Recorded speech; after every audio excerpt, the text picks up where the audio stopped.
Welcome to the Rise to the Challenge podcast. Join me today. He's the founder and CEO of Rebel Culture, Skyrocket Education, entrepreneur, author, and speaker. It's Michael Sonbert. How are you doing today, Michael? I'm awesome, Alex. Thanks for having me on the show, man. I appreciate it. Well, we're so excited to have you on the show to talk about your rise to the challenge. What we like to do with all of our guests is go right to the beginning. Talk about where you're from and what were you involved in growing up? I'm from Long Island, New York. I'm a Long Island guy, and grew up doing a lot of, before I got into a bunch of trouble when I was younger, we did a lot of, beach and swimming and a lot of outdoors stuff. So Long Island is it's where I'm from. It's actually where I'm living back now after about a 10-year stop in Philadelphia. So yeah, Long Island's the place for me. What's so special about Long Island that kind of you loved during your growing up, but now you want to go back?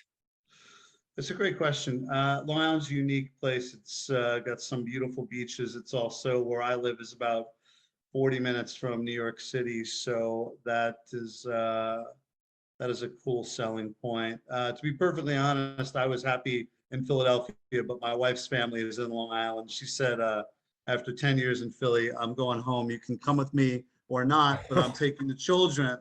So I didn't have a choice. But no, it's a fine place. It's a unique place, and yeah, it's an okay place to be. I'm happy. You mentioned that you kind of were trouble growing up. What Yeah. was the cause of that? Or was that just kind of being rebellious, as your title says? Yeah, I think at the end of the day, my relationship with my dad wasn't the greatest.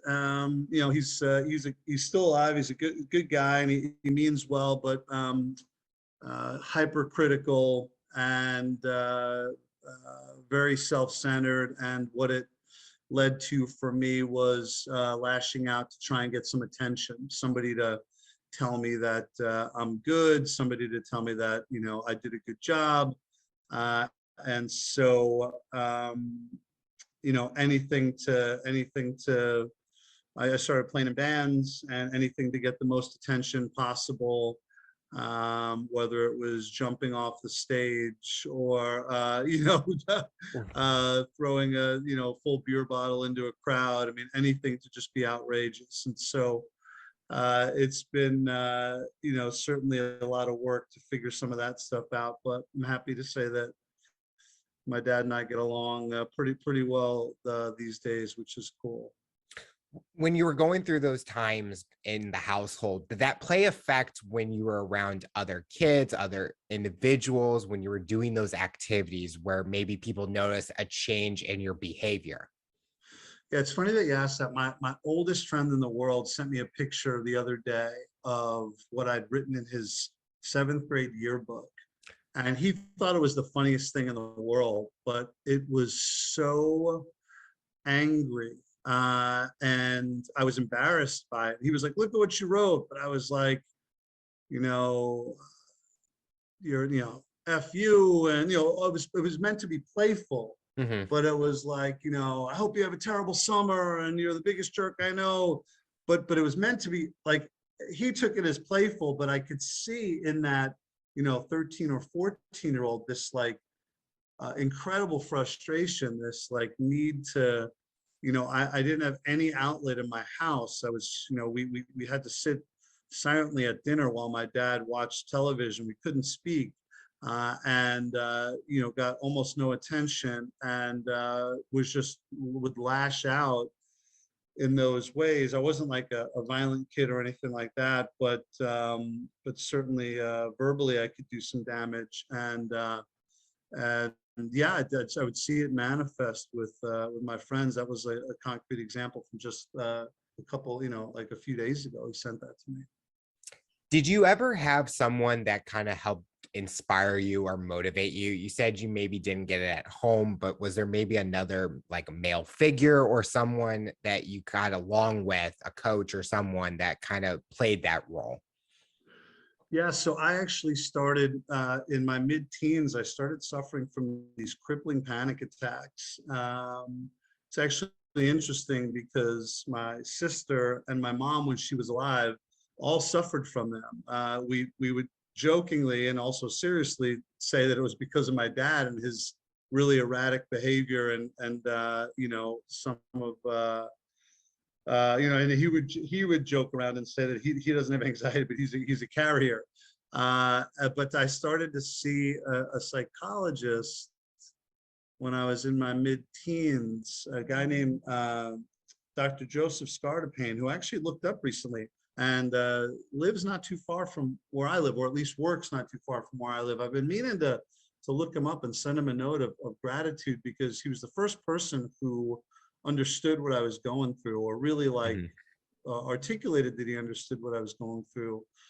He gave me some incredible coaching. I remember I was struggling immensely in school at the time between my relationship with my dad, the panic attacks which had consumed my life. I'd gone from, you know, a B student without trying too hard to D's and F's. Not that B student is great, but I wasn't really all that scholastically motivated, but still could get by. And then I got to a point where just even being in the building was almost impossible. And I said to him, this is just one piece of advice, but I've got a dozen from him. But I said to him once, like, I remember I was in his office on like a Tuesday, and I said, I just want it to be Friday. I just want the week to be over.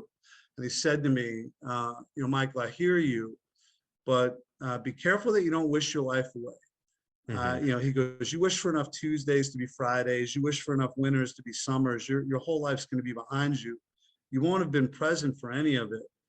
And, you know, that's decades ago that he gave me that advice. I think about it to this day, and the people who know me will tell you, I sometimes think it may be obnoxious, but you catch me on a freezing cold Friday morning with you know, freezing cold February morning rather, with sideways rain and wet socks, and ask me how I'm doing, and I'll tell you I'm amazing, right? And this all stems from this doctor years ago who gave me this incredible coaching. But, you know, on a more serious note, he would have me practice. He would actually have me hyperventilate, and just so I could feel that feeling of feeling out of control and out of breath, and that it wasn't good. He would recreate the symptoms of panic for me in his office somewhere on Long Island. I don't remember where, but it was immensely helpful. It changed my life. It got me to a point where I was like, oh, I can manage this. I'm not afraid of these things happening anymore. So yeah, he was a huge influence on me. Were you ever able to be open, besides him, to anyone of what you were going through personally? Yeah, I think, you know, my mom, I got pretty close with my mom, but, you know, people didn't understand it, and even she didn't understand it. So it was often met with frustration. What do you mean you can't leave your bedroom, right? What do you mean you won't go in the car at night, and things like that. I stopped going to dinners with my family. I stopped going on vacations with them. I prefer to stay home alone in a house by myself than even forget about getting on the airplane. Just driving to the airport was something that was such a challenge for me at that time. So I don't think I had anybody who I could get as close with as him, as the doctor. But I also think I internalized what was happening as being bad and negative, and not something to be shared. So I didn't tell anybody. I tell people about it now, people who've known me for decades, and they can't believe it, because I hid it so well. I'd make excuses for why I wasn't going to go to X party or Y event. But I didn't tell almost everybody. I was embarrassed. I thought it was something that was like really like bad and wrong, and didn't realize that so many people suffer from it. Looking at where you are today, do you feel that you can be more open and share it from learning from the time when you were younger, where you kind of kept it in? Yeah, absolutely. I mean, it's part of my story. I don't like volunteer it at parties, but when I talk to people about, you know, why I do what I do, I mean, I speak in front of people for a living. That's my job. It also terrifies me. That's why I do it. I tell people that. I fly, 2 to 4 times a week. I used to be petrified of even seeing an airplane, let alone getting on one constantly. And so it's part of my story. Again, like I said, I don't volunteer it 5 minutes after I meet somebody, but I do think it's important, especially because so much of the work I do and so many of the challenges that people face is around their own fear. Now, they don't always admit it because they think it's unattractive, like I did up until not all that long ago. It feels like it's something that we shouldn't say. Television and social media try and convince us that we need to live fearlessly and overcome our fear and just do it and live for today and all these things. And it's not really talked about that. Hey, I'm not sure what the ad campaign would look like that said something like, "You're afraid of everything all the time." I know that because I am too. There's a way we can still be great together. And so much of the work that I do is based in getting people to look at like the fear that they're feeling, not as like a psychologist or psychiatrist, but in like a, hey, what's your concern about making this next move, right? What's with Skyrocket, and it's within schools or rebel culture, it's within a business or corporation. Like what's holding you back from this? People will say things, Alex, like, well, I'm concerned about the outcome. I'm like, got it. So you're afraid? Like, well, no, I'm not afraid. I'm worried. And I'm like, yeah, afraid. Like it's the same thing, right? It's like, but they'll bend themselves into a pretzel to not use that word. But it's helpful for me to share with people that, like, I get it. I totally get it. Despite what my outward persona may project. I was concerned walking into this meeting that you wouldn't accept my ideas and that you would think that I'm not smart, right? And by the way, like I get that stuff all the time. It's totally fine. It's normal. I think the scenario that you talked about where I think people view it as like weak or weakness, and like they just don't want to admit to it because it's not common for, like, I think there was a time where men couldn't have emotions or things like that. And it's like, for me, it shows even more power if you're able to admit to those things. And even for my story, I was afraid to share it because what were people going to think? Oh, is this making up a story or something? There's no way. Yeah. But then the day I did go on a show and shared it, and it felt so rewarding. And then the feedback that I got, it just said, this was the time, this was the right moment that needed to be talked about. And I'm never afraid to even talk about it. Even on the show, I would even hint at certain things. And if you took every episode that I said something about my story and combined it all together, you would get a whole like hour episode from just those parts. And so, but that's what I love about the show is people are so open, and it shows so much power because everyone maybe has a story. Sometimes they don't want to share it, but sometimes we give the platform for them to be able to share it. Yeah, I couldn't agree more. And I do think there's power in, because you're right, everybody has a story, and there's power in sharing your story, and it's what connects us. We can talk data and numbers all day, but there's a connectedness that we have when we see ourselves in another person and say, oh yeah, like actually I can relate to that, and you're infallible like me, and I fear things like you, and we all have challenges, and it's I agree, it takes immense power. It's actually funny if you watch reality television, which I don't watch often, but there's this like, sense that, you need to act like, I don't care what anybody thinks. People say that all the time. My wife and I laugh. I don't care what anybody in this house thinks of me. And it's so funny because we always like laugh that like, yeah, like actually you're basically admitting that you care immensely. What You're just probably too young or too naive or too whatever to know that that's what you're admitting. But yeah, of course you care. We all care, right? We care what people think of us. It's normal. So I agree that it takes a tremendous amount of power to admit it. What was that dream job that you were wanting as you were growing up? What did you see your career going towards? That's a great question, man. I mean, I was so kind of between my relationship with my dad and the panic attacks, and I didn't have that. I didn't have that thing. A lot of kids did. They knew what they wanted. I didn't know. I didn't have a thing. I didn't. I got 9 college credits my first semester out of high school, and then dropped out and got accepted to another school and never went. I didn't have aspirations like that. I started playing music in my teens, and I thought, if I'm being totally honest, I mean, I would always say that, like, hey, I'm going to be a huge rock star. Hmm. And I would sometimes act like it, which is funny because it's all an act, right? I mean, Yeah. I wasn't actually that cool person. I was trying to compensate for all the things that I didn't believe about myself by externally acting like I was those things.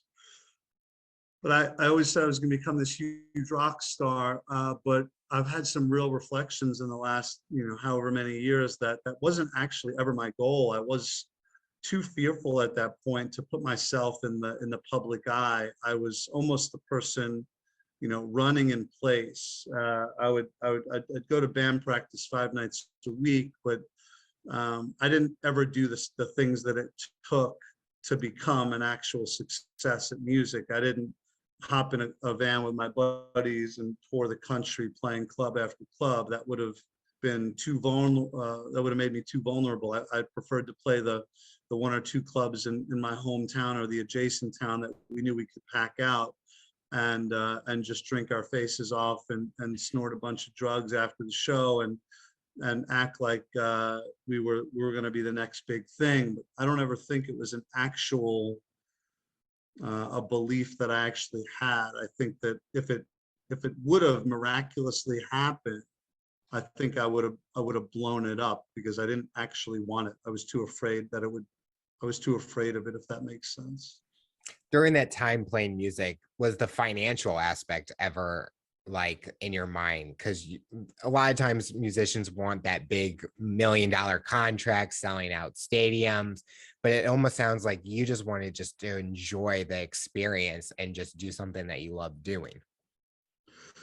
Yeah, I think so. I mean, I think I did have fantasies of like an easy life with lots of money. But I don't think I ever authentically wanted the kind of the rock stardom thing. I think it was more a character I was playing. And you say, was it something I just really enjoyed? I did in some sense enjoy it, but it, like a lot of things in my life at that time, was also kind of shrouded in abuse. And what I mean by that is, we'd go to band practice, and while my bandmates would drink a couple beers, I'd drink a 12-pack, and then I'd drive home. And while we'd play a show, and my bandmates would have a lot, do a bump or two of cocaine, I'd be up for 2 days afterward. And so while I do enjoy music and I did enjoy it, I had so much self-loathing at the time that I think I needed to turn everything quote unquote good into something that I didn't enjoy, and something that would hurt me, if that makes sense. Did it ever go too far and you kind of had to think, I need to do something else? It always went too far, and I thought that until the next night. But yeah, I mean, I thought that many times, and yeah, I mean, nothing changed until my mom passed away. She passed away in November of 2001, and I was a pretty terrible uh terrible son, I don't know, terrible person. I mean, I was never like, I'd never take your money, I'd never like hurt you or anything like that, but man, I was all in it for me. I wasn't a team player back then, if that makes sense. And she passed away, and I went on like a 4-month bender that, I thought would kill me. I wanted it to. And in March of 2002, I said, hey, this is over. And I shifted my life right then, and said, I'm gonna do something different. I'm gonna actually contribute to this world versus taking from it. Did you had any ideas of what you wanted to contribute to this world? No, no, I had no clue. I had no clue. I remember it was a pouring like Tuesday, and I got a flyer in my mailbox. I was living in a basement apartment somewhere, and got a flyer in my mailbox for a holistic college in New York that could teach me how to do, acupuncture and massage. And I'd gotten into yoga at that point in my life. And so I drove up to the school, and I walked in right that day. And like, I just said, hey, can I get some more information? And they said, yeah, like, you want to talk to somebody about financial aid? Do you want to? And I basically enrolled in college right then. Wow. And spent a year. Yeah, I spent a year focused on like Eastern medicine, and I loved it. But what it showed me, which I think is a good thing to find this out, is that like I actually didn't want to do that as a career. I thought it was really awesome, and it was better for me as a hobby. So I then left there and went over to Queens College and got a degree in media studies, and thought I'd like for write for television and write copy for different advertisements. And I got a job offer after I graduated in Manhattan for like, they wanted to pay me $24,000 a year, which I'm not the guy who cares what anybody makes, but to live in New York and make that amount of money, it's really hard. And so I passed, and my cousin reached out to me. I was living in New York at the time. My cousin who lived in Philly at the time, she still does. She said, hey, there's a charter school network in Philadelphia that's doing some incredible things, and they're willing to help really talented folks get their certification if you wind up teaching there. And so I just said, all right, like, let me meet everybody, and let me go down. And I came down to Philly, and I did a demo lesson. It was total garbage, but I convinced the interviewer. I told her how hard I'd work and how passionate I'd be about the work, and they took a chance on me. So that was the beginning of saying, all right, I'm gonna do good. I'm gonna do good in this world, and I'm gonna put all my energy into how I can make this a better place for not for me, but for others. Having that knowledge on the holistic college, do you kind of utilize those techniques and things today? Because I know a lot of people like yoga, auras, meditation is a very popular topic that people utilize in their lives. Do you still utilize those techniques?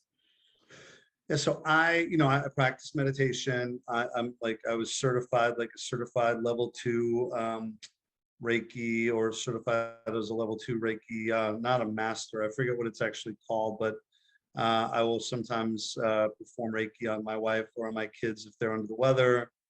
I know some of the pressure points, so I know how to make like a headache go away if I get one. Wow. By there's these like indentations above your eyes that if you push into your skull, you can usually make a headache go away if you do it the right way. So I'd say it's not a lifestyle. I practice yoga probably twice a year, and that's way too little. But yeah, I'd say that it's a tangential part of my life. I need to know that more about that headache, because I know a few people that could utilize that.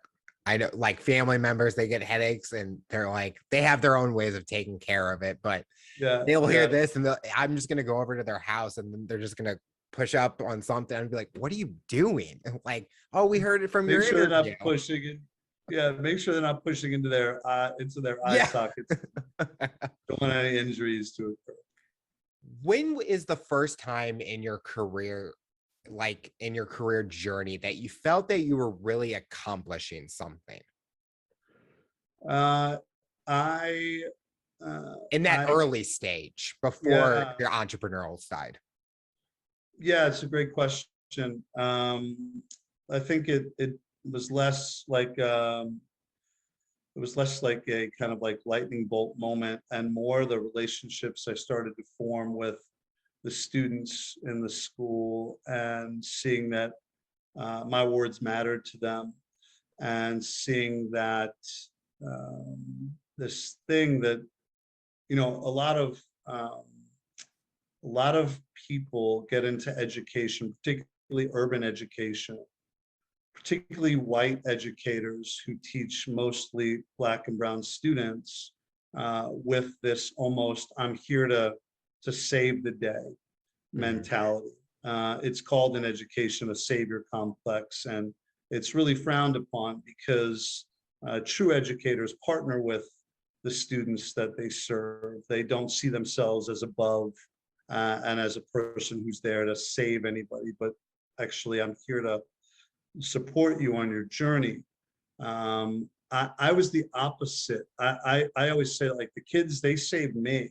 It wasn't that I wasn't there to save them. They saved me. They showed me what I was capable of. They showed me that what I had to say was worth listening to. They showed me that we could do really incredible things together. And I was an English teacher and ultimately just found my niche just teaching writing. And it was really amazing to see students. I started a writers group and students would come, a lot of students across all the different grade bands, and they'd write these really amazing and powerful pieces that were incredibly honest. That's another thing, Alex. They were like honest in their writing, and that's hard to do. And I always thought, like, hey, I wonder if like some of the honesty that I put into this class and into the lessons is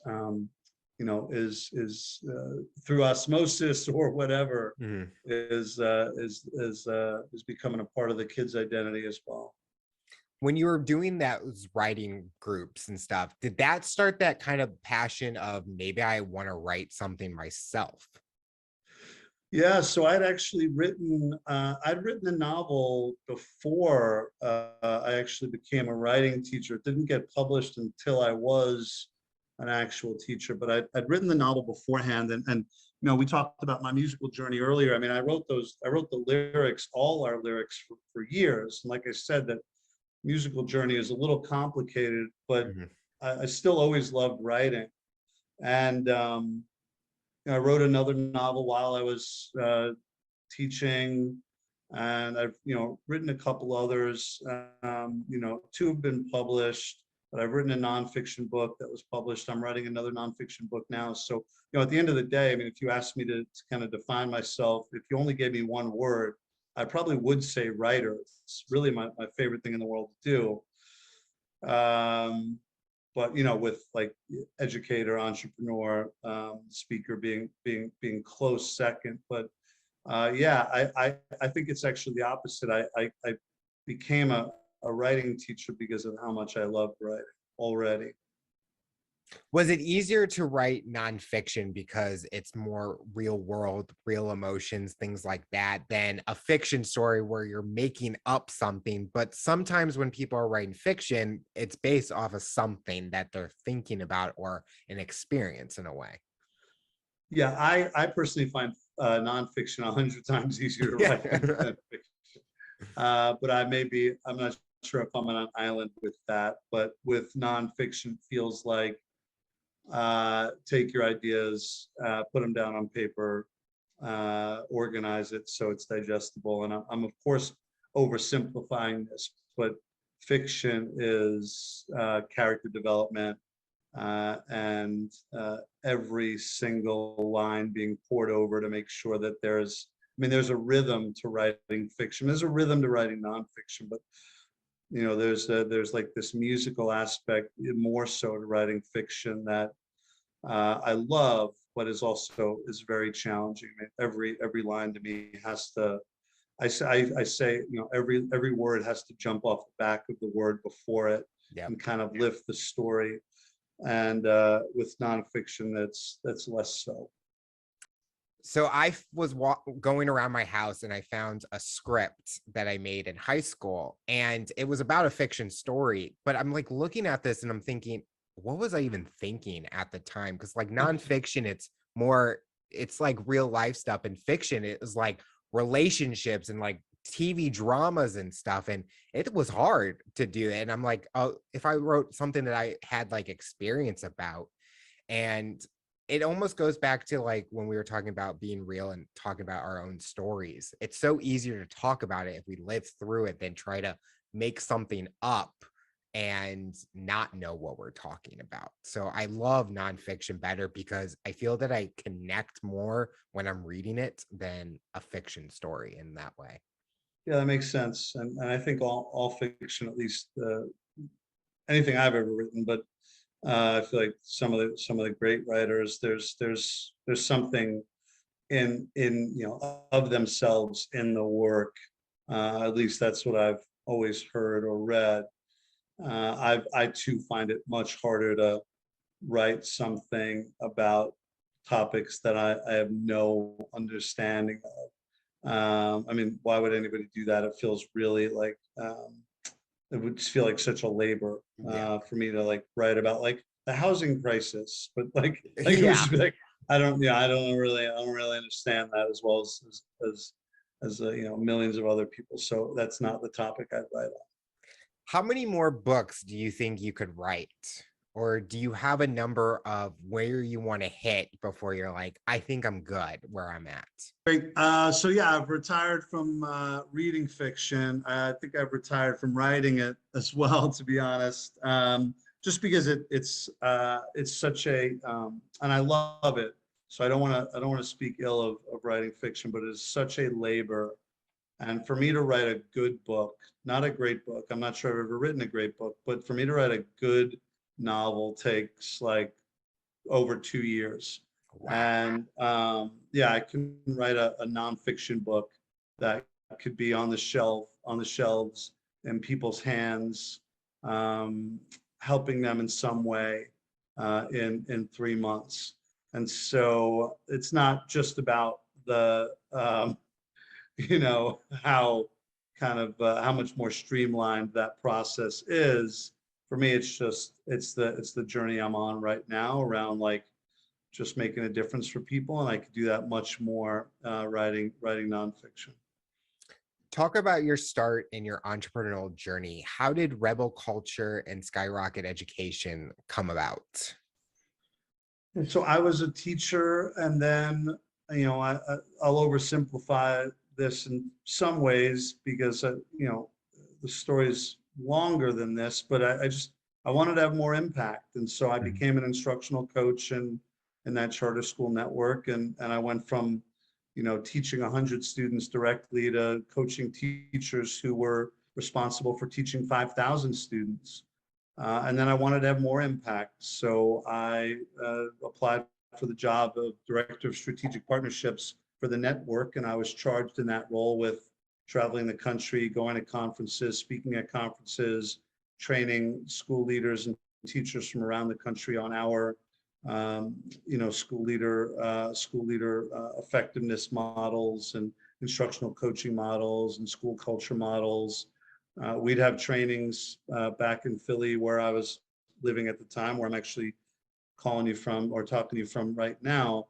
But we'd have folks in a room who were, between all the students in all their buildings, we'd have, 200, 300,000 students impacted by the people in those rooms, which was really, really inspiring and really moving. But I said, I want to do more. I love the charter network where I was at, but they wanted to go a little bit more slowly than I wanted to go. And so with not a lot of money in the bank and with two tiny children and a soon to be pregnant wife, which I didn't know about, that might have changed my calculus. But with those things in place, I started Skyrocket Education. I had an idea and was fortunate enough to get some people to believe in it early on and to say, hey, like, we'd love to bring you in and we'd love you to coach our folks. Started really small and had to borrow money from my little sister to pay my first couple mortgage payments. But we got our first check for, I remember it was for $15,000. And I was like, all right, like, people are going to pay me for this. This is cool. So I'm 6 years into the Skyrocket journey. We're now a team of 11. We have partners all over the United States. We have some international partnerships as well. And I'm just fortunate enough to work with incredibly brilliant people on a daily basis who just want to make a difference for kids and for families, and really do incredible work. You know, Alex, the thing that I realized in my Skyrocket journey, and all of our schools are in, you know, traditionally underserved neighborhoods where poverty and trauma and violence are high, and where, you know, infrastructure and funding are low. So much of the conversation is about students and families and their, you know, perceived deficits. I'll put deficits in quotes.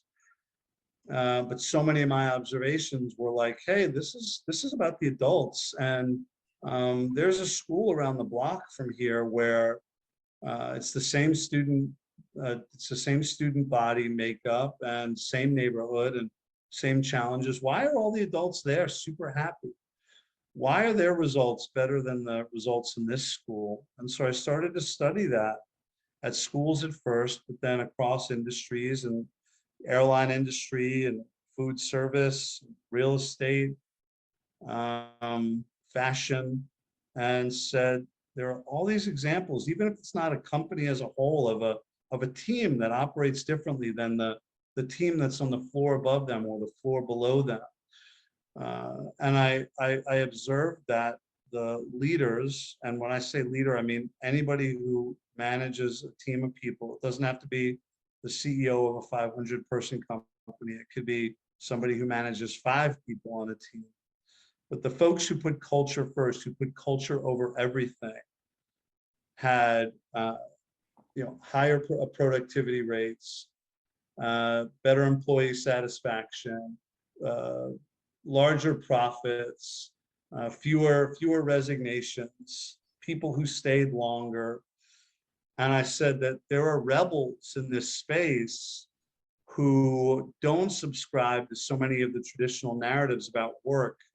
Many of them being like, work sucks, your boss is an idiot, they don't know what they're talking about, like, do the minimum. Like, you know, folks who on, you know, employees who on Monday morning at 8 a.m. are praying for 5 p.m. And on, you know, Monday or Tuesday, they're praying for Friday, not unlike me when I was in high school. And I said that there are rebels in this space who say, yeah, that's not going to be my reality. And my employees are going to feel really valued. And they're going to be really clear on what I'm asking of them. They're going to be aligned behind what we're trying to accomplish here together. That's why I started Rebel Culture, to support leaders and building teams that folks really want to be a part of. You know, Alex, people spend roughly 33% of their adult lives working. It's, you know, that's a third. You know, like you don't have to be a mathematician to figure that out. It's a third of our lives. Like, man, that's a real drag to do that unhappily, and to be uninspired, and to feel like you're not a part of something. So that's the mission I'm on now. I think it's a ripoff. I think it's a ripoff, and I think it's solvable. Not maybe in every case, but in many cases, I do think this is solvable. And so we're trying to provide leaders the tools to do that. Was there ever a time where your entrepreneurial journey was so hard that you thought about quitting, and because maybe it wasn't growing at a certain rate, or was the impact and the passion that you had for the cause worth it because you wanted to make this mission a reality? Yeah, it's the latter. There was never a point when I thought about quitting, despite some of the challenges we faced along the way. There were points at which I had some people like steal some intellectual property from me, pass it off as their own, make money off of it, like lots of money that could have gone to our company and went to them instead. And I was a small company at the time, and it was like a third or quarter of what we could have made that year, and we needed it. And I think that there were some situations like that where I learned about people and their motivations, and I kind of like, I think, got like a real education on the job. And those times were tough, and they were frustrating, but there was never a time when I thought that I was gonna quit or step away, despite times when I didn't know where the next check was going to come from. You talked about how people work 33% of their lives. As the leader of your company, have you been able to enjoy the things that you want to enjoy and not be all about work all the time? I am not great at that. And so I'm trying to become better at it. I was in Las Vegas last weekend for a bachelor party. My wife and I are going to Key West this Friday for 3 days. It's my birthday weekend, so we'll be down there for the birthday. So I am trying to do a better job at that. I think what's great is I got to a point with Skyrocket Education where I worked like an animal for 6 years. Planes, trains, automobiles every day, sometimes leaving at 5 a.m. on a Monday morning and getting back at 11 p.m. on a Friday night, and then leaving at 5 a.m. the next Monday morning. And I've done that for years. I have status on on the airlines and on the Amtrak and all that stuff, right? I've earned my stripes. But what's cool is I've gotten to a point, thankfully, gratefully, where the people that I've been fortunate enough to be surrounded by at Skyrocket are so brilliant and so passionate that I've been able to pull back slowly. And the plan for next year is that I'm going to pull back much more and truly be in the CEO role, which I know CEO role is not easy, but I've been doing multiple jobs, and it'll be nice to do one job. And yeah, so I plan to do better at that, though.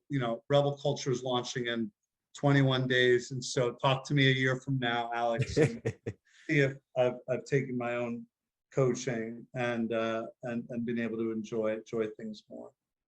Looking at your journey and how you got to where you are today, would you have changed anything, or do you feel that each step you've taken, you've learned so much more about yourself and you needed that to get to where you are today? Yeah, exactly. It's the latter. I've certainly at times thought, hey, I had my daughter in my early 40s. I'm doing the math and thinking that when she's X age, I'm going to be Y age, and man, I want to be there for her. And I have two boys as well who are a little bit older, but I've certainly thought about things like that. Like, man, wish I would have made some of these smarter, quote unquote, choices when I was younger. It wouldn't matter, man. It's like my life would not be what it is right now, which is not to say it's perfect by any means, but it's exactly what I want it to be, or so much of what I want it to be. If I hadn't gone down all those alternative paths, if I'd gone to college at 18 and graduated at 22, there's no way that I'd be right here right now.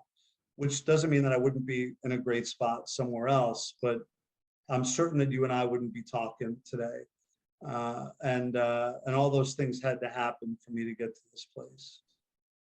Well, I even agree with that. I think each step, as much as there's sometimes that there's parts where I wish it didn't happen, I feel that it's part of my story and I'm going to make the best of it. And like I say, if the pandemic didn't happen, the show would not be happening. And Right. I always say, as much as it's not sound good to say that the pandemic brought something good, but it did bring something good to be able to show more people what I'm able to offer and be able to do. And so I think that you take each situation that you go through and you learn from it, you grow from it. And that's been my part of my journey, and I love it. And now I'm not afraid to say that I went through it because I use it as power now.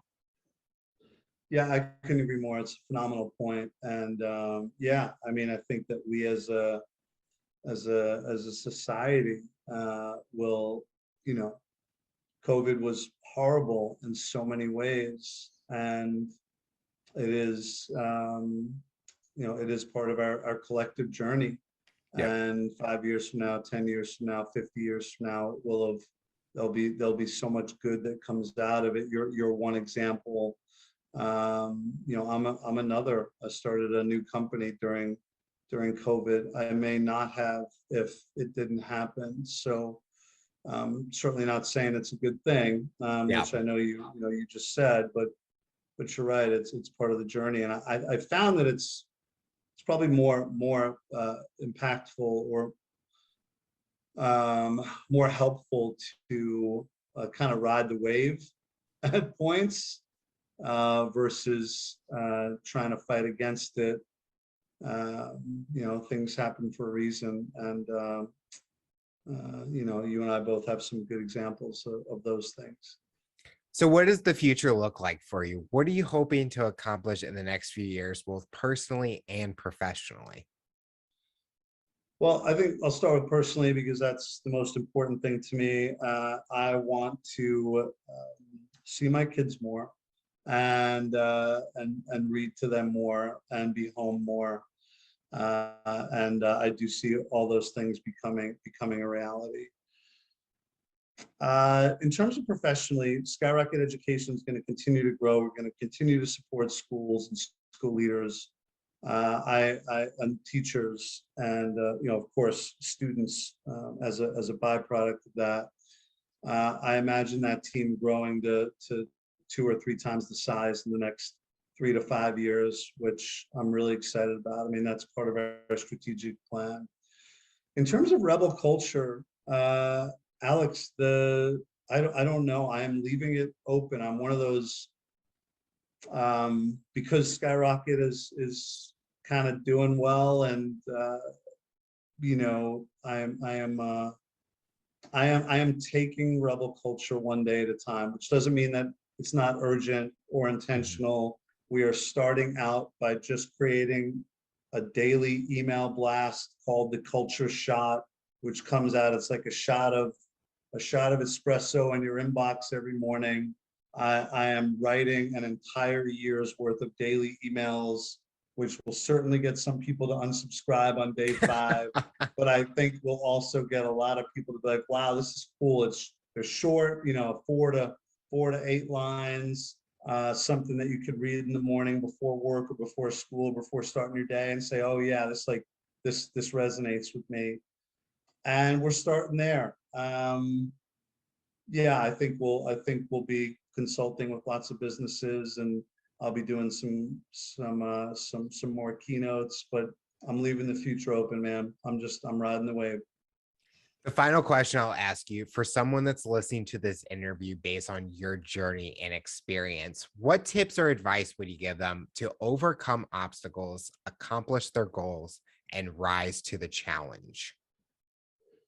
Yeah, I'd say that folks should think about whatever their current situation is. One of my favorite pieces of advice is somebody told it to me years ago, but they said, this is just how it is right now. And I think we have a tendency as humans to think that our current situation is our forever situation. Think about when you've been sick in the past, right? And Hmm. I'm not talking about like sick, I'm talking about like cold. And it feels like I'm always going to have a cold, right? I'm just like, this is Yep. going to be forever. Like, am I ever going to feel better? Am I ever not going to have a fever? Like, and I think that we do that with life in general. If we're struggling with money or like not having good luck in relationships. I was talking to my Uber driver today, just randomly, and he's saying like, I'm 51 years old. I don't have a college degree. I want to raise my kids to care about school, but people copy what they see. I said, hey man, like it's not too late. Like it is Yep. like it is not too late. You are 51, not 91, which by the way, if you were 91, I'd still say it's not too late. If this matters to you, you can make it happen in this place of frustration, in this place of I'm not where I want to be. It's just how it is right now. And so that's the first thing. That's the first thing to remember. I think folks should, everybody could benefit from getting humble and being willing to learn things that they don't know how to do. And I did that, and it humbled me like crazy. And I think it's important to step into spaces where we're uncomfortable. Um, and yeah, I think that what helped me, and I think this will resonate with the listeners, is it took me some years to find it out, which is fine. But you know, what impact do you want to have? And Mhm. it doesn't have, you don't have to change the world outwardly. You just might want to be the best dad in the world, or the best son, or the best pet owner, right? Or the best skateboarder, like whatever. Like, doesn't have to be. You don't have to split the atom to have an impact. I think that folks should figure out what that impact's going to be for them, and then run full speed in that direction. Well, Michael, I want to thank you so much for coming on the show and talking about your rise to the challenge. You're inspiring so many people, and we're excited to see what the future looks like for you. Alex, thanks so much for having me, man. It's been a pleasure to talk to you. I love what you have going on with Rise to the Challenge, and I'm honored to be a small part of it.